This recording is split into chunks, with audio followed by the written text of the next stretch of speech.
Friends, welcome back to our channel.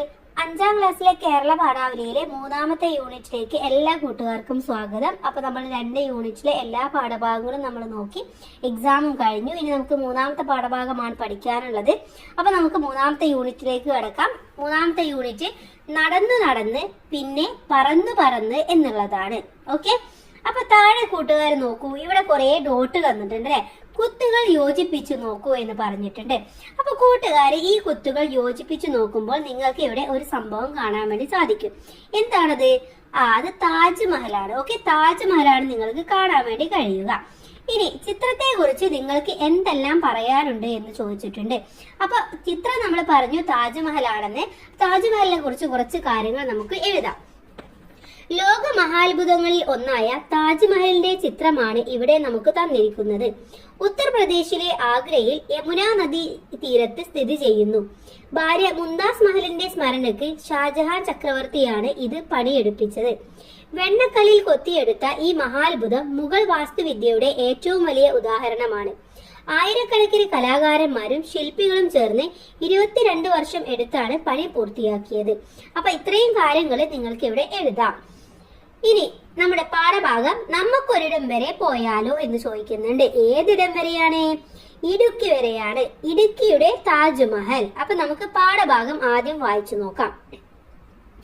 Vellathooval ഗ്രാമത്തിലെ മുതലിപ്പുഴയുടെ തീരത്തായിരുന്നു രാജന്റെയും ഭാര്യയുടെയും വീട്. അവർക്ക് 2 മക്കൾ. 7ാം ക്ലാസ്സിൽ പഠിക്കുന്ന അഖിലും 5ാം ക്ലാസ്സിൽ പഠിക്കുന്ന അമ്മുവും. ഒരു ദിവസം സന്ധ്യക്ക് പണി കഴിഞ്ഞു വന്ന രാജനോട് അഖിൽ ചോദിച്ചു, അച്ഛാ, ഈ താജ്മഹൽ എവിടെയാണ്? രാജന് പെട്ടെന്ന് ഉത്തരം പറയാൻ കഴിഞ്ഞില്ല. അതായത് അറിയില്ലെന്ന് തന്നെയാണ് കുട്ടികളോട് പറയേണ്ടത് എന്ന് അയാൾ മനസ്സിലാക്കിയിരുന്നു. അച്ഛന് പെട്ടെന്ന് ഓർമ്മ കിട്ടുന്നില്ല മോനെ, പുസ്തകം നോക്കിയിട്ട് പറഞ്ഞു തരാം. സംശയം തീർക്കാൻ പുസ്തകങ്ങളൊന്നും അവിടെ ഉണ്ടായിരുന്നില്ല. എങ്കിലും ആരോടൊക്കെയോ ചോദിച്ചു മനസ്സിലാക്കി രാജൻ പറഞ്ഞു കൊടുത്തു. ആഗ്ര എന്ന സ്ഥലത്താണ് താജ്മഹൽ. അച്ഛാ, എനിക്ക് താജ്മഹൽ കാണണം. ഞങ്ങളെ ഒരു ദിവസം അവിടെ കൊണ്ടുപോകുമോ? രാജൻ വളരെ നേരം ആലോചിച്ചു. ഇന്ത്യയുടെ ഏതോ ഒരറ്റത്താണ് ആഗ്ര. അവിടെ വരെ പോകാൻ ആയിരക്കണക്കിന് രൂപ വേണം. ഹിന്ദി അറിയണം. തീവണ്ടിയിലൊക്കെ യാത്ര ചെയ്തുള്ള പരിചയവും വേണം. വെള്ളത്തൂവൽ പോലൊരു ഗ്രാമത്തിൽ നിന്ന് ഒരാൾ ഒരിക്കലും താജ്മഹൽ കാണാൻ പോകാൻ കഴിയുകയില്ലെന്ന് അയാൾക്ക് തോന്നി. ഇടുക്കി ജില്ലയിലെ മനോഹരമായ ഒരു ഗ്രാമമാണ് വെള്ളത്തൂവൽ. ചുറ്റും ധാരാളം പച്ചമലകൾ തലപൊക്കിയ മനോഹരമായ ഒരു താഴ്വരയിലാണ് ആ പ്രദേശം. റബ്ബറും തെങ്ങും കമുങ്കും നെല്ലുമായിരുന്നു മിക്കവരുടെയും കൃഷി. ചിലരൊക്കെ ഏലവും കുരുമുളകും ഗ്രാമ്പവും നട്ടുണ്ടാക്കി. അങ്ങനെ കൃഷി ചെയ്യുന്നവരുടെ സ്ഥലങ്ങളിൽ ജോലിയെടുക്കാനും ധാരാളം ആളുകൾ ഉണ്ടായിരുന്നു. അത്തരത്തിൽ കൂലിപ്പണി ചെയ്ത് കുടുംബം പുലർത്തിയിരുന്ന സാധാരണക്കാരനായിരുന്നു രാജൻ.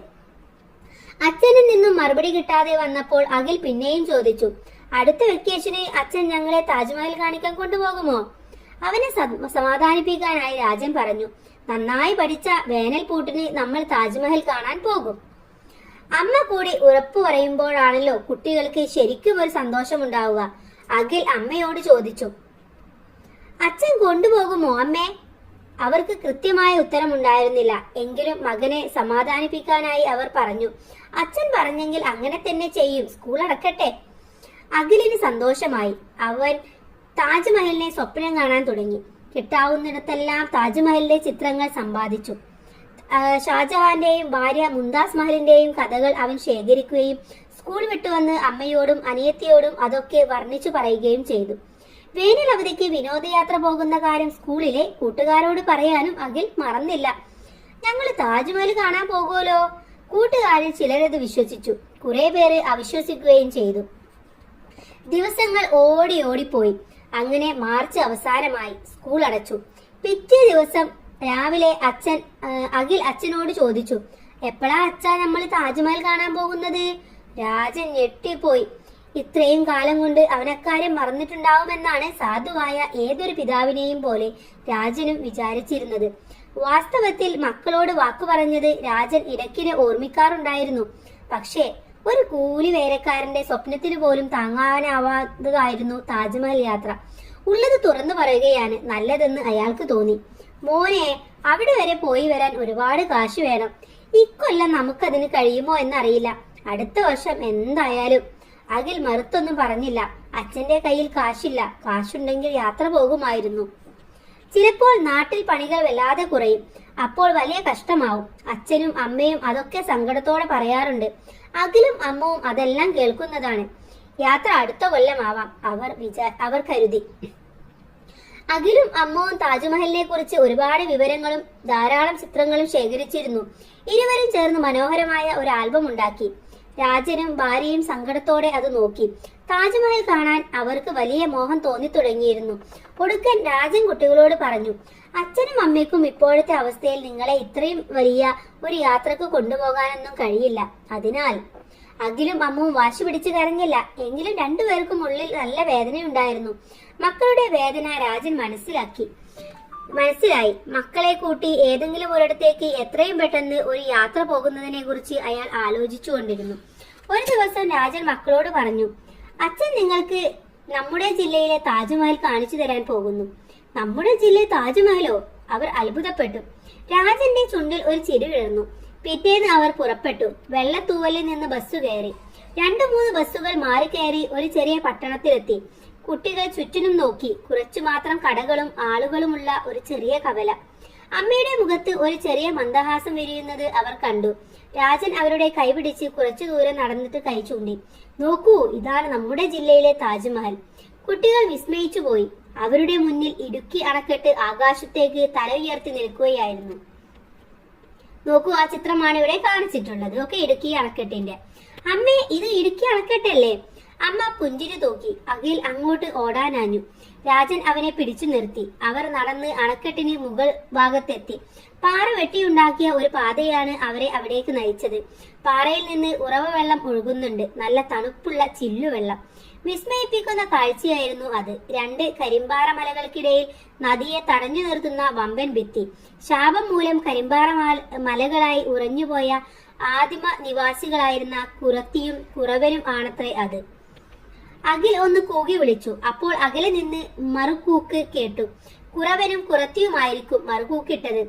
അഖിലിന് അതോർത്തപ്പോൾ ചിരി വന്നു. അമ്മുവും ഒരു കുഞ്ഞിക്കൂവൽ കൂവി. അണക്കെട്ടിലെ ഒരു വശം മുഴുവൻ നിറഞ്ഞു നിൽക്കുകയാണ് നീലജലം. അകലെ മാനത്തെ നോക്കി നിൽക്കുന്ന പച്ചമലകൾ. മുന്നിലായി വളഞ്ഞുകിടക്കുന്ന അണക്കെട്ടിന്റെ ചായം പൂശിയ ഭിത്തി. അതിന് ഒരു റോഡിനേക്കാൾ വീതിയുണ്ട്. നടന്നിട്ടും തീരാത്ത നീളമായിരുന്നു റാ പോലെ കിടന്ന അണക്കെട്ടിന്റെ ഭിത്തിക്ക്. അഖിലിനും അമ്മുവിനും ഒരുപാട് സന്തോഷമായി. ഏറെ നേരത്തിനു ശേഷം ബസ് ഇറങ്ങിയ സ്ഥലത്തിനടുത്ത് അവർ തിരിച്ചെത്തി. കണ്ടു കഴിഞ്ഞില്ല, ഇനിയാണ് നമ്മൾ ശരിക്കും അണക്കെട്ടിനെ അറിയാൻ പോകുന്നത്. വരൂ. കുട്ടികൾ രാജന്റെ പിന്നാലെ ഉത്സാഹത്തിൽ നടന്നു. തീരെ പ്രതീക്ഷിക്കാത്ത ഒരിടത്തേക്കായിരുന്നു രാജൻ അവരെ നയിച്ചത്. അത് കുറുവൻ മലയുടെയും കുരിഞ്ഞിമലയുടെയും ഇടക്കുള്ള അണക്കെട്ടിന്റെ ചുവട് ഭാഗമായിരുന്നു. രാജൻ ഭാര്യയെയും മക്കളെയും കൂട്ടി അങ്ങോട്ട് നടന്നു. അടുത്തെത്തും തോറും അണക്കെട്ടും ഇരുവശത്തുമുള്ള മലകളും വലുതായി വരുന്നതായി അഖിലിനും അമ്മുവിനും തോന്നി. അച്ഛ, അങ്ങോട്ട് പോകണോ? അമ്മു സംശയം പ്രകടിപ്പിച്ചു. രാജൻ അമ്മുവിന്റെ കൈ പിടിച്ചു. അപ്പോൾ അവൾക്ക് ധൈര്യം വന്നു. അഖിലിന് പേടിയുണ്ടായിരുന്നില്ല, മറിച്ച് വല്ലാത്ത ആവേശമുണ്ടായിരുന്നു താനും. അണക്കെട്ട് കെട്ടിപ്പൊക്കിയിരുന്ന മലകൾക്കിടയിലെ താഴ്വരയിലേക്ക് അവരെത്തി. ഒരു വല്ലാത്ത തണുപ്പുണ്ടായിരുന്നു അവിടെ. കുറുവൻ മലയും കുരിഞ്ഞുമലയും കാത്തുവെക്കുന്ന അണക്കെട്ടിന്റെ യഥാർത്ഥ സൗന്ദര്യം അവരറിഞ്ഞത് താഴെ അണക്കെട്ടിനോട് ചേർന്ന് നിന്നപ്പോഴാണ്. അപ്പൊ ഇതാണ് അണക്കെട്ടിനോട് അവർ താഴെ ചേർന്ന് നിൽക്കുന്ന ചിത്രം എന്ന് പറയുന്നത്. എന്തൊരു ഉയരം! എത്ര മനുഷ്യന്മാർ പണിയെടുത്തിട്ടുണ്ടാവും ഇത് കെട്ടിപ്പൊക്കാൻ. ശരിക്കും അത്ഭുതം തന്നെ. വി ആകൃതിയിൽ മുകളിലേക്ക് വളരുന്ന അണക്കെട്ടിന്റെ ഏറ്റവും ചുവടിലായിരുന്നു സിമന്റ് ബെഞ്ചുകൾ ക്രമീകരിച്ചിരുന്നു. ചെറിയൊരു ജലാശയം അവരവിടെ കണ്ടു. അവർ ചെന്ന് അണക്കെട്ടിന്റെ ഭിത്തിയിൽ തൊട്ടു. അതോടെ ഉള്ളിൽ അവശേഷിച്ചിരുന്ന ഭീതിയും മാഞ്ഞുപോയി. അണക്കെട്ട് അവർ 4 പേരെയും ചേർത്തു പിരിക്കുന്നത് പോലെ രാജനും മക്കൾക്കും തോന്നി. ഇനി മുകളിലേക്ക് നോക്കൂ. അണക്കെട്ടിന്റെ ഭിത്തിയിൽ പുറം ചാരി നിന്ന ശേഷം രാജൻ എല്ലാവരോടുമായി പറഞ്ഞു. അയാൾ ആദ്യം മുകളിലേക്ക് തലപൊക്കി നോക്കി, പിന്നെ മറ്റുള്ളവരും. 4 തൊണ്ടകളിൽ നിന്നും വിസ്മയ ശബ്ദം ഉയർന്നു. നീലാകാശത്തിന് താഴെ അണക്കെട്ട് ഒരു സർപ്പ ശിരസ് പോലെ അവർ 4 തലക്കുമീതെ മറ പിടിച്ചിരിക്കുകയായിരുന്നു. ഇരുവശത്തേക്കും താഴെ നിന്നും മുകളിലേക്കും വളവുള്ള രീതിയിലാണല്ലോ അണക്കെട്ട് പണിതുയർത്തിയിരിക്കുന്നത്. അത് ശരിക്കും കാണാൻ അങ്ങനെ ഏറ്റവും ചുവട്ടിൽ പോയി നിൽക്കുക തന്നെ വേണം. അഖിലും അമ്മുവും കണ്ണുകൾ അടച്ചു. അണക്കെട്ട് കാലങ്ങളായി തടഞ്ഞു നിർത്തിയിരിക്കുന്ന വെള്ളത്തിന്റെ തണുപ്പ് ഭിത്തിയെ ഭേദിച്ച് അവരെ തേടിയെത്തി.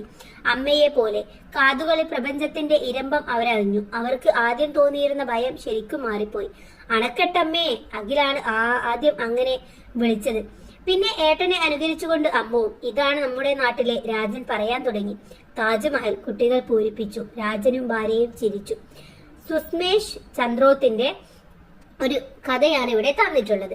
അപ്പൊ കൂട്ടുകാർക്ക് ഈ കഥ മനസ്സിലായിട്ടുണ്ടാവും. അഥവാ എന്താണ്, കുട്ടികൾ താജ്മഹൽ കാണണമെന്ന് വലിയ ആഗ്രഹം പ്രകടിപ്പിക്കുകയായിരുന്നു അല്ലെ. പക്ഷെ അച്ഛനും അമ്മയ്ക്കും അത് കാണിച്ചു കൊടുക്കാനുള്ള സാമ്പത്തികം ഉണ്ടായിരുന്നില്ല. അങ്ങനെയായിരുന്നു അവരുടെ തൊട്ടടുത്തുണ്ടായിരുന്ന ഇടുക്കി കാണാൻ പോയത്. ഇടുക്കി അവര് ശരിക്കും അപ്പോഴാണ് ആസ്വദിച്ചിട്ടുണ്ടായിരുന്നത്. അപ്പൊ എപ്പോഴും നമ്മുടെ അടുത്തുള്ള പ്രകൃതിയെ നമ്മൾ ആസ്വദിക്കുകയാണ് ആദ്യം വേണ്ടത്. എന്നിട്ടാണ് നമുക്ക് എത്തിപ്പിടിക്കാവുന്ന മറ്റുള്ള സ്ഥലങ്ങളിലേക്ക് നമ്മൾ പോകാൻ ശ്രമിക്കേണ്ടത്. ഇനി നമുക്ക് ഇതിലെ പ്രവർത്തനങ്ങൾ ഓരോന്നായിട്ട് നോക്കാം. ഒന്നാമത്തെ പ്രവർത്തനം, ഉറക്കെ വായിക്കാം. ഓരോരുത്തരും ഇഷ്ടപ്പെട്ട ഭാഗം ഉറക്കെ വായിക്കൂ. ഇഷ്ടപ്പെടാനുള്ള കാരണങ്ങളും പറയണേ എന്ന് പറഞ്ഞിട്ടുണ്ട്. അപ്പൊ ഇവിടെ എനിക്ക് ഇഷ്ടപ്പെട്ട ഒരു ഭാഗം ഞാൻ പറയാം. കൂട്ടുകാർക്ക് ഇഷ്ടപ്പെട്ട ഏത് ഭാഗമാണോ ഉള്ളത് അത് നിങ്ങൾ എഴുതുകയാണ് വേണ്ടത്. അണക്കെട്ട് കാലങ്ങളായി തടഞ്ഞു നിർത്തിയിരിക്കുന്ന വെള്ളത്തിന്റെ തണുപ്പ് ഭിത്തിയെ ഭേദിച്ച് അവരെ തേടിയെത്തി. അമ്മയെ പോലെ. ഒന്നുകൂടെ വായിക്കാം. ഇതാണ് ഇഷ്ടപ്പെട്ട വരി. അണക്കെട്ട് കാലങ്ങളായി തടഞ്ഞു നിർത്തിയിരിക്കുന്ന വെള്ളത്തിന്റെ തണുപ്പ് ഭിത്തിയെ ഭേദിച്ച് അവരെ തേടിയെത്തി. അമ്മയെ പോലെ. കാരണം എന്താണ്? ഇഷ്ടപ്പെടാനുള്ള കാരണം അമ്മയുടെ സ്നേഹവും വാത്സല്യവും കുട്ടികൾക്ക് അണക്കെട്ടിനെ പോലെ ചേർന്നു കിട്ടി എന്ന അർത്ഥത്തിലാണ് ഇവിടെ ഉപയോഗിച്ചിട്ടുള്ളത്. അണക്കെട്ടിനോട് ചേർന്നു നിൽക്കുന്നത് അമ്മയുടെ മാറോട് ചേരുന്ന പോലെയാണെന്നർത്ഥം. ഓക്കെ. അടുത്ത പ്രവർത്തനം യാത്രാനുഭവമാണ്.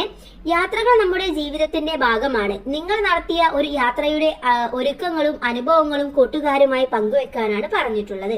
അപ്പൊ കൂട്ടുകാർ ഒരുപാട് യാത്രകൾ നടത്തിയിട്ടുണ്ടാവും. അപ്പൊ നിങ്ങൾ നടത്തിയ ഏതെങ്കിലും ഒരു യാത്രയെ കുറിച്ചിട്ട് നിങ്ങൾക്ക് ഇവിടെ എഴുതാം. അപ്പൊ ഇവിടെ ഒരു യാത്രയെ കുറിച്ച് പറഞ്ഞു തരാം. കോടമഞ്ഞിനെ തഴുകിയ ഒരു യാത്ര, അത് തലക്കെട്ടായിട്ട് കൊടുത്തിട്ടുള്ളതാണ്. ഈ വർഷത്തെ അവധിക്കാലം ഞങ്ങൾ കുടുംബസമേതം വയനാട് സന്ദർശനം ചെയ്തു. ഈ യാത്രാ അനുഭവം ഒരുപാട് ചിന്തകളാണ് എന്നിൽ ഉണർത്തിയത്. പ്രകൃതിയുടെ ഇത്രയും മനോഹരമായ ഭംഗി ഞാൻ ഒരിക്കലും ആസ്വദിച്ചിട്ടില്ല. എല്ലാ വർഷവും ഞങ്ങൾ എങ്ങോട്ടെങ്കിലും യാത്ര നടത്താൻ തീരുമാനിക്കുമെങ്കിലും വല്ലപ്പോഴും മാത്രമേ അത് യാഥാർത്ഥ്യമാകാറുള്ളൂ. അത്തരത്തിൽ തന്നെയാണ് ഇതും എന്ന് ഞങ്ങൾ വിചാരിച്ചു. പക്ഷേ ഇത് അവിടെ എത്തിയപ്പോഴാണ് യാഥാർത്ഥ്യമായി എന്ന വസ്തുത തിരിച്ചറിഞ്ഞത്. പ്രകൃതിയുടെ ഭംഗി ഒത്തൊരുമിച്ച ഒരു സ്ഥലമായിട്ടാണ് വയനാട് എനിക്ക് തോന്നിയത്. പച്ച പുതച്ചു നിൽക്കുന്ന വയനാടിന്റെ ഭംഗിയും അതിന്റെ ഓരോ കോണിലും തണുപ്പും ഭംഗിയും കൂട്ടാൻ വേണ്ടി കോടമഞ്ഞും പെയ്തിറങ്ങുന്നു. തേയിലത്തോട്ടങ്ങളും കാപ്പിത്തോട്ടങ്ങളും സൗന്ദര്യത്തെ അതിന്റെ ഉന്നതിയിൽ എത്തിക്കുന്നു. കുടുംബത്തോടൊപ്പം യാത്ര ചെയ്യുന്നത് കൊണ്ട് തന്നെ ഒരുപാട് ചിത്രങ്ങളും ഓർമ്മകളും ഇപ്പോഴും മനസ്സിൽ സൂക്ഷിച്ചിട്ടുണ്ട്. ഒരിക്കലും മറക്കാൻ കഴിയാത്ത പ്രകൃതിയുടെ മനോഹാരിത തിരിച്ചറിഞ്ഞുകൊണ്ടുള്ള ഒരു യാത്രയായിരുന്നു. അപ്പൊ ഇത്തരത്തിൽ കൂട്ടുകാർ പോയിട്ടുള്ള ഏതെങ്കിലും ഒരു യാത്രാനുഭവമാണ് നിങ്ങൾ അവിടെ എഴുതേണ്ടത്. ഇനി അടുത്തത് വാക്കുകളുടെ ലോകം എന്നുള്ളതാണ്. പ്രകൃതി സൗന്ദര്യം അഥവാ പ്രകൃതിയുടെ സൗന്ദര്യം എന്നാണ് അർത്ഥം. കച്ചവടക്കാരുടെ സംഘം അഥവാ കച്ചവട സംഘമാണ്. പദങ്ങൾ പിരിയുമ്പോഴും കൂട്ടിച്ചേരുമ്പോഴുമുള്ള മാറ്റങ്ങൾ കണ്ടില്ലേ? ഈ പാഠത്തിൽ ഇങ്ങനെയുള്ള ധാരാളം വാക്കുകളുണ്ട്. അവ കണ്ടെത്തി മുകളിൽ കൊടുത്തതുപോലെ പിരിച്ചും ചേർത്തും എഴുതി വെക്കാനാണ് പറഞ്ഞിട്ടുള്ളത്. അപ്പൊ നമുക്ക് ഇത്തരത്തിലുള്ള കുറച്ച് വാക്കുകൾ നോക്കാം. വേനലവധി അഥവാ വേനലിലെ അവധിയാണ്. വേനൽ പൂട്ട് വേനലിലെ പൂട്ടാണ്. വിനോദയാത്ര വിനോദത്തിന് വേണ്ടിയുള്ള യാത്രയാണ്. വിസ്മയ ശബ്ദം വിസ്മയമായ ശബ്ദം. അടുത്തത് കരിമ്പാറ മലകളുടെ ഇടയിൽ. സർപ്പശിരസ് സർപ്പത്തിന്റെ ശിരസ്. അപ്പൊ ഇത് ഇത്തരത്തിലുള്ള പ്രയോഗങ്ങളാണ്. അഥവാ പദങ്ങൾ പിരിയുമ്പോഴും അത് കൂടിച്ചേരുമ്പോഴുമുള്ള മാറ്റമാണ് നമ്മൾ ഇവിടെ കണ്ടത്. ഇനി അടുത്തത് പുഴകൾ, മലകൾ, പൂവരങ്ങൾ. ചുറ്റും ധാരാളം പച്ചമലകൾ, തലപൊക്കിയ താഴ്വരമാണ് ആ പ്രദേശം. ഇതുപോലെ വാക്കുകൾ കൊണ്ട് വരച്ചിട്ട കാഴ്ചകൾ ഈ പാഠഭാഗത്തിലുടനീളമുണ്ട്. അവ കണ്ടെത്തി ഉറക്കെ വായിക്കും. സ്കൂൾ പരിസരത്തും വീടിനടുത്തുമുള്ള ചില കാഴ്ചകളെ ഇങ്ങനെ എഴുതാൻ ശ്രമിക്കൂ എന്ന് പറഞ്ഞിട്ടുണ്ട്. അപ്പൊ പാഠഭാഗത്തിൽ പറയുന്ന ഇത്തരത്തിലുള്ള വാക്കുകൾ നമുക്കൊന്ന് നോക്കാം. പാഠഭാഗത്ത് പറയുന്ന ഇത്തരത്തിലുള്ള കുറച്ച് കാഴ്ചകൾ നമുക്ക് നോക്കാം. ഓക്കെ. 1. പാറ വെട്ടി ഉണ്ടാക്കിയ ഒരു പാത, പാറയിൽ നിന്ന് ഉറവ വെള്ളം ഒഴുകുന്നത്. 2. കരിമ്പാറ മലകൾക്കിടയിൽ നദിയെ തടഞ്ഞു നിർത്തുന്ന വമ്പൻ ഭിത്തി. അണക്കെട്ടിന്റെ ഒരു വശം മുഴുവൻ നിറഞ്ഞു നിൽക്കുന്ന നീലജലം. മാനത്തെ നോക്കി കിടക്കുന്ന പച്ചമലകൾ. അണക്കെട്ട് ഒരു സർപ്പശിരസ് പോലെ അവർ നാലുപേരുടെയും തലക്കുമീതെ മറ പിടിച്ചിരിക്കുകയായിരുന്നു. ഇതൊക്കെ ഇത്തരത്തിലുള്ള കാഴ്ചകളെ പറയുന്നത്. നമുക്ക് ആ ഒരു ഇത് കേട്ട് കഴിഞ്ഞാൽ നമ്മുടെ മനസ്സിലേക്ക് വരും എന്തൊക്കെയാണ് അവിടുത്തെ ദൃശ്യങ്ങളെന്ന്. അപ്പൊ അത്തരത്തിലുള്ള കാഴ്ചകളാണ് ഇത്. ഇനി അടുത്തത് പേരും പ്രവൃത്തിയും എന്നുള്ളതാണ്. രാജൻ വളരെ നേരം ആലോചിച്ചു. വേനലവധിക്ക് വിദ്യാലയം അടയ്ക്കും. അമ്മ പുഞ്ചിരി തൂകുന്നു. പേരും അഥവാ നാമം, ഇതിലെ പ്രവൃത്തിയും അഥവാ ക്രിയ തിരിച്ചറിഞ്ഞല്ലോ എന്നാണ് പറയുന്നത്. അപ്പൊ ഇതിലെ ഓരോന്നിലെയും എന്താണ് നമുക്ക് നോക്കാം. ഒന്നാമത്തേത് രാജൻ വളരെ നേരം ആലോചിച്ചു. അവിടെ രാജൻ എന്നതാണ് നാമം എന്ന് പറയുന്നത് അഥവാ പേര്. ഇനി ആലോചിച്ചു എന്ന് പറയുന്നത് പ്രവൃത്തി അഥവാ ക്രിയ ആണ്. രണ്ടാമത്തത് വേനൽ അവധിക്ക് വിദ്യാലയം അടയ്ക്കും. അവിടെ വിദ്യാലയം എന്നത് നാമമാണ്, അടയ്ക്കും എന്നത് ക്രിയയാണ്. ഇനി അമ്മ പുഞ്ചിരി തൂകുന്നു. അമ്മ എന്നുള്ളത് നാമമാണ്, പുഞ്ചിരി തൂകുന്നു എന്നുള്ളത് ക്രിയ ആണ്. ഓക്കെ, ഇനി അടുത്ത പ്രവർത്തനം നോക്കൂ. പാഠഭാഗം വായിച്ച് താഴെ കൊടുത്ത പദസൂര്യൻ പൂർത്തിയാക്കാനാണ്. ഇവിടെ പേര്, ഇവിടെ ഏതൊക്കെ പേരുകളാണ് പാഠഭാഗത്ത് പറയുന്നത് എന്നാണ് നമ്മൾ എഴുതേണ്ടത്. അപ്പൊ കുറച്ച് പറഞ്ഞു തരാം കൂട്ടുകാര്. ഈ ഒരു സർക്കിളിനുള്ളിൽ, വൃത്തത്തിന്റെ ഉള്ളിലാണ് എഴുതേണ്ടത്. ഇവിടെ പേരായിട്ട് പറയുന്നത് അമ്മ, ഇടുക്കി, അഖിൽ, അമ്മു, തെങ്ങ്, ഇതൊക്കെയാണ്. രാജൻ എന്നവിടെ കൊടുത്തിട്ടുണ്ട്. ഒന്നുകൂടെ പറയാം, ഇടുക്കി, അഖിൽ, അമ്മു, തെങ്ങ്. ഇനി പ്രവൃത്തി ഏതൊക്കെയാണ് നോക്കൂ. പ്രവൃത്തി എന്ന് പറയുന്നത് ചിരിച്ചു, വിളിച്ചു, സമ്പാദിച്ചു, പറഞ്ഞു, പോകുന്നു. ഇതൊക്കെ നിങ്ങൾക്ക് എഴുതാം. ഒന്നുകൂടെ പറയാം, ചിരിച്ചു, വിളിച്ചു, സമ്പാദിച്ചു, പറഞ്ഞു, പോകുന്നു. ഓക്കെ, ഇനി അടുത്ത പ്രവർത്തനം മുറ്റത്തെ മുല്ലയ്ക്ക് മണമില്ല. ഈ ചൊല്ലിന്റെ ആശയം എന്താണ്? ക്ലാസ്സിൽ ചർച്ച ചെയ്യുക. അമ്മുവിനും അഖിലിനും താജ്മഹൽ കാണാൻ കഴിഞ്ഞില്ല. ഏറെ ദൂരത്തേക്ക് പോകാനുള്ള പണവും സാഹചര്യവും ഇല്ലായിരുന്നു. എന്നാൽ സ്വന്തം നാട്ടിൽ കൃത്യമായ അനുഭവമാണ് അവർക്ക് ലഭിച്ചത്. നിങ്ങളുടെ നാട്ടിലുമില്ലേ ഇതുപോലെ മനോഹരമായ പ്രദേശങ്ങൾ? മാതാപിതാക്കളോടൊപ്പം അവിടെ സന്ദർശിച്ച് അനുഭവം ക്ലാസ്സിൽ പങ്കുവെക്കൂ എന്നാണ് പറഞ്ഞിട്ടുള്ളത്. നോട്ട് പുസ്തകത്തിൽ എഴുതാനും പറഞ്ഞിട്ടുണ്ട്. അപ്പൊ നിങ്ങളുടെ പ്രദേശത്ത് ഇത്തരത്തിലുള്ള എന്തെങ്കിലും ഉണ്ടെങ്കിൽ നിങ്ങൾ അവിടെ പോവുക, അവിടെ സന്ദർശിക്കുക, അവിടുത്തെ കാഴ്ചകളും ഭംഗികളും ഒക്കെ പറഞ്ഞുകൊണ്ട് ഒരു വിവരണം തയ്യാറാക്കുക. അപ്പൊ നമുക്ക് ആദ്യം ഈ ചൊല്ലിന്റെ ആശയം എന്താണെന്ന് നോക്കാം. നമ്മുടെ തൊട്ടടുത്തുള്ള ഒന്നിന്റെയും വില നമുക്ക് മനസ്സിലാവില്ല, എന്നാൽ ദൂരെയുള്ളതിന് വളരെ പ്രാധാന്യം കൽപ്പിക്കുകയും ചെയ്യും. നമ്മുടെ കഥയിൽ തന്നെ അഖിലിന് ആഗ്രയിലുള്ള താജ്മഹൽ കാണാനായിരുന്നു മോഹം. പക്ഷേ തൊട്ടടുത്തുള്ള പ്രകൃതി മനോഹരമായ ഇടുക്കി ഡാമിനെ കുറിച്ച് അവൻ ഓർക്കുന്നില്ലായിരുന്നു. അതുകൊണ്ട് തന്നെ മുറ്റത്തെ മുല്ലക്ക് മണമില്ല എന്ന പഴഞ്ചൊല്ല് അഖിലിന്റെ സംഭവവുമായി വളരെ സാദൃശ്യമുള്ള ഒന്നാണ്. ഇനി അടുത്തത് കാശ്മീർ കാഴ്ചകളാണ്. മഞ്ഞിൻ തൊപ്പിയിട്ട, മരത്തിന്റെ പച്ചയുടുപ്പിട്ട, അരുവി കൊണ്ട് അലങ്കാരമിട്ട, പൂക്കളാൽ വിരിപ്പിട്ട കാശ്മീരെ, നിന്നെ ഞാനൊന്നുമ്മ വെച്ചോട്ടെ. ഒരു കൂട്ടുകാരി കാശ്മീർ കണ്ട ദിവസം എഴുതിയ ഡയറി കുറിപ്പിലെ വാക്കുകളാണിത്. ഈ കുറിപ്പിൽ കാശ്മീരിന്റെ ഒരു ചിത്രം കാണുന്നില്ലേ? കാശ്മീരിനെ ഉമ്മ വെക്കാൻ കുട്ടി ആഗ്രഹിച്ചത് എന്തുകൊണ്ടാവാം? അപ്പൊ ഇതാണ് കാശ്മീരിന്റെ കാഴ്ച എന്ന് പറയുന്നത്. എന്തുകൊണ്ടാവും കുട്ടി അത്തരത്തിൽ കാശ്മീരിനെ ഉമ്മ വെക്കാൻ ആഗ്രഹിച്ചിട്ടുണ്ടാവുക? കാരണം പൂക്കളും അരുവിയും പച്ചമരങ്ങളും നിറഞ്ഞ മഞ്ഞു മൂടിക്കിടന്ന കാശ്മീരിന്റെ സൗന്ദര്യമാണ് അതിനെ ഉമ്മ വെക്കാൻ കുട്ടിയെ പ്രേരിപ്പിച്ചത്. ഓക്കെ, അപ്പൊ ഇത്രയുമാണ് നമ്മുടെ ഈ ഒരു പാഠഭാഗം എന്ന് പറയുന്നത്. അപ്പൊ എല്ലാ പ്രവർത്തനങ്ങളും നമ്മൾ ഡിസ്കസ് ചെയ്തു, എല്ലാം വളരെ ഡീറ്റെയിൽ ആയിട്ട് പറയുകയും ചെയ്തു. ഇനി അടുത്ത പാഠഭാഗമായിട്ടുള്ള ഉയരങ്ങളിലേക്കൊരു യാത്ര എന്നത് അടുത്ത വീഡിയോയിലൂടെ നമുക്ക് ഡിസ്കസ് ചെയ്യാം. അപ്പൊ എല്ലാ കൂട്ടുകാർക്കും താങ്ക്സ് ഫോർ വാച്ചിങ്.